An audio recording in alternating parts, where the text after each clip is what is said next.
What's going on, guys? Gary here with the Rats Group, back to another video today. We're going to be talking about how to properly stow a rifle sling.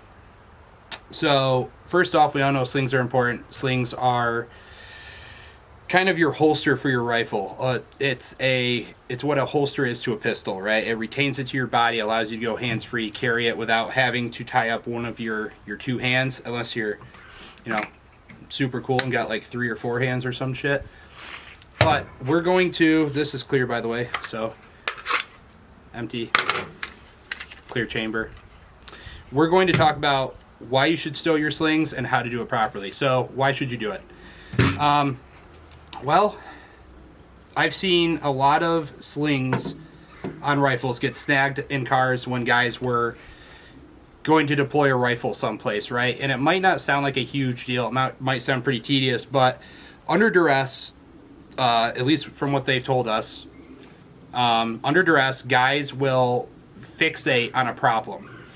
So if you have a problem and the sling gets snagged on something and you're trying to rip it out of the car, you're going to fixate on that problem because that's immediately in front of you in a time where you're very, very high stress, high adrenaline dump, and you're going to kind of get tunnel visioned away from the much larger issue at hand, right? And there is a much larger issue at hand if you're going into your car to get your rifle. So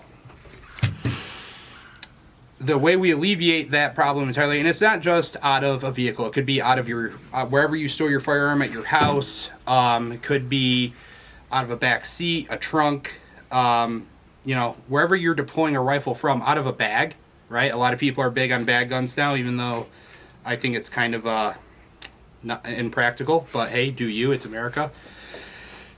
So 100% you should always lace up your sling, and I'm going to show you how I do it. So I used to be a big fan of stowing my sling up on my handguard, like bunching it up, putting it up here. The problem is it was interfering with my switchology, whether I had a pressure pad, clicky tail cap, whatever. I was running into problems with that.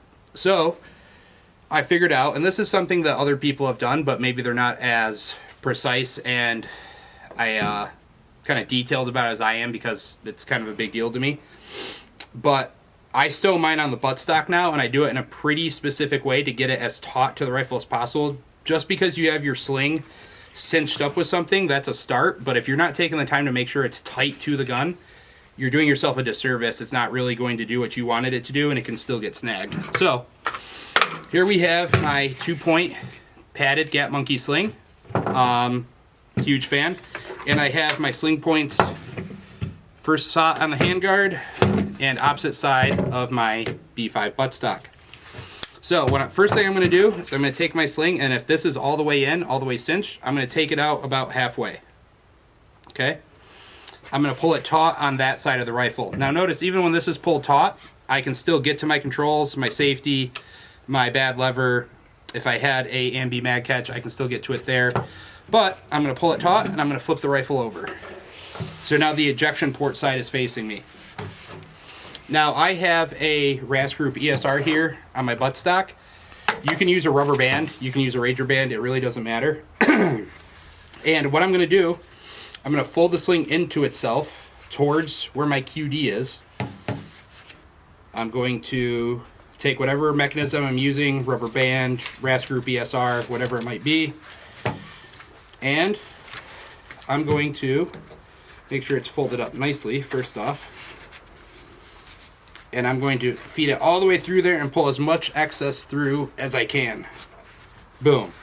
So, now I have this tight to my buttstock. Now I'm going to flip it over. I have a little bit of play left in the sling. All I'm going to do is take my slide, and I'm going to start working it up till it won't go anymore towards my M-lock mount. And that keeps the sling nice and tight to the rifle. So now, when I have this staged in a vehicle, it is very streamlined, very minimalist. It's not interfering with any switchology up front. It's not interfering with my ejection port. It's not interfering with my controls. I can still use this rifle as needed, and I'm not worried about my sling potentially putting me in a spot to get me killed. So that's my quick spiel today on how to stow your slings, guys. If you know a better way, by all means throw it out there. But to me, that's that's the way. So, appreciate you guys watching this video. By all means, check us out on Instagram. Check out our blog posts. Maybe sign up for a class if you're interested. Yeah, you guys stay safe, stay trained, stay rad. I'll be back with the next one.